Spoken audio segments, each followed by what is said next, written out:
Bismillahirrahmanirrahim. Perkenalkan, nama saya Firda Nur Aisyah dengan NIM 222111282. Di sini saya akan sedikit menjelaskan materi tentang sistem ekonomi kapitalis, sistem ekonomi sosialis, sistem ekonomi campuran, dan sistem ekonomi Pancasila. Baik, materi yang pertama adalah sistem perekonomian kapitalis. Sistem ekonomi merupakan sekumpulan komponen-komponen tertentu atau agen-agen ekonomi yang saling berkaitan, saling menopang, serta mempengaruhi antara satu dengan yang lainnya, yang bertujuan untuk mencapai suatu tingkatan tertentu. Sedangkan kapitalis adalah sebuah sistem organisasi ekonomi yang dicirikan oleh adanya hak milik privat atas alat-alat produksi dan distribusi yang pemanfaatannya untuk mencapai dalam kondisi yang kompetitif. Yang selanjutnya adalah ciri-ciri dan prinsip sistem ekonomi kapitalis.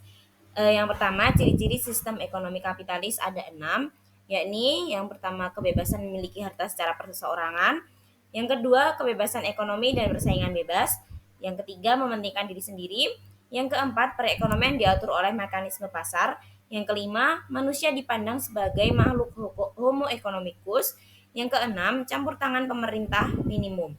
Lalu prinsip-prinsip sistem ekonomi kapitalis ada 5, yakni yang pertama kebebasan memiliki harta memiliki perseorangan, yang kedua setiap negara mengetahui hak setiap individu untuk memiliki harta secara perorangan, yang ketiga kebebasan ekonomi dan persaingan bebas, yang keempat ketimpangan bebas, dan kelima konsep ekonomi kapitalis.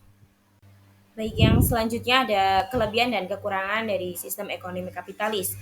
Di sini ada 3 kelebihan dan kekurangan. Yang pertama, lebih efisien dalam memanfaatkan sumber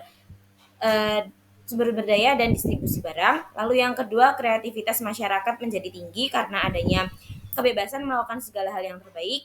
Dan yang terakhir, ada pengawasan politik dan sosial minimal karena tenaga, waktu, dan biaya yang diperlukan lebih kecil. Materi yang selanjutnya ada sistem ekonomi sosialis. Pengertian dari sistem ekonomi sosialis adalah dalam sistem ekonomi sosialis atau sosialisme dapat melibatkan pemilikan semua alat-alat produksi, termasuk di dalamnya tanah-tanah pertanian oleh negara, dan menghilangkan milik swasta. Dalam masyarakat, sosialis hal yang paling menonjol adalah kolektivisme atau rasa kebersamaan. Untuk mewujudkan rasa kebersamaan ini, alokasi produksi dan cara pendistribusian semua sumber-sumber ekonomi diatur oleh sebuah negara. Seperti halnya yang dijelaskan oleh Dumairi, yakni sistem ekonomi sosialis adalah kebalikan dari sistem ekonomi kapitalis. Dengan demikian, sistem ekonomi sosialis merupakan suatu sistem ekonomi yang memberikan kebebasan yang cukup besar kepada setiap orang yang melaksanakan kegiatan ekonomi, tetapi tetap dengan campur tangan oleh pemerintah.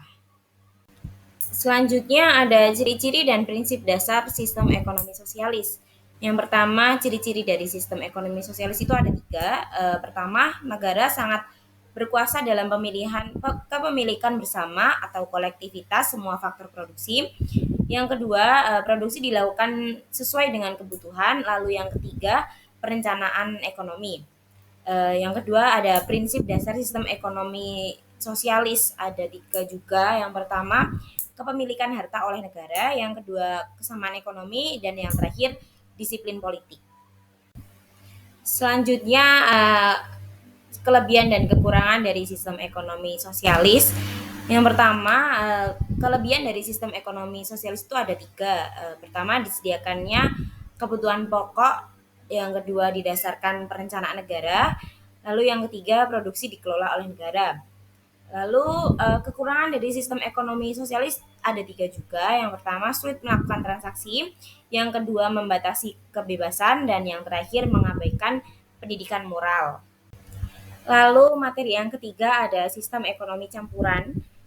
Pengertian dari sistem ekonomi campuran yakni merupakan perpaduan sistem dari sistem kapitalis dan sistem sosialis. Perpaduan ini mengambil jalan tengah antara kebebasan dan pengendalian, sehingga sistem ekonomi campuran dapat diartikan sebagai jalan tengah antara peran mutlak negara dan peran mutlak yang menonjol pada setiap individu. Jalan tengah ini diambil sesuai dengan keadaan saat perpaduan itu terjadi. Sistem ekonomi campuran banyak dianut dan digunakan oleh negara yang berkembang seperti halnya pada benua Asia dan Afrika, yakni di negara Indonesia, Mesir, dan Amerika. Yang selanjutnya ada ciri-ciri, kelebihan, dan kekurangan dari sistem ekonomi campuran. Yang pertama ada ciri-ciri. Ciri-ciri dari sistem ekonomi campuran itu ada tiga. Yang pertama, kegiatan ekonomi dilakukan oleh pihak pemerintah dan pihak swasta. Yang kedua, transaksi ekonomi terjadi di pasar dan ada campur tangan dari pemerintah. Lalu yang ketiga, ada persaingan serta masih ada kontrol dari pemerintah. Selanjutnya, kelebihan dari sistem ekonomi campuran ada dua. Yang pertama, beban pemerintah berat daripada beban swasta. Lalu yang kedua, pihak swasta kurang memaksimalkan keuntungan. Selanjutnya, kekurangan dari sistem ekonomi campuran ada 4 poin. Poin pertama, hak individu berdasarkan sumber produksi walaupun ada batas. Poin kedua, lebih mementingkan umum daripada pribadi. Poin ketiga, kebebasan berusaha. Dan poin terakhir, sektor ekonomi yang dikuasai pemerintah lebih diarahkan untuk kepentingan masyarakat. Lalu materi yang terakhir ada sistem ekonomi Pancasila.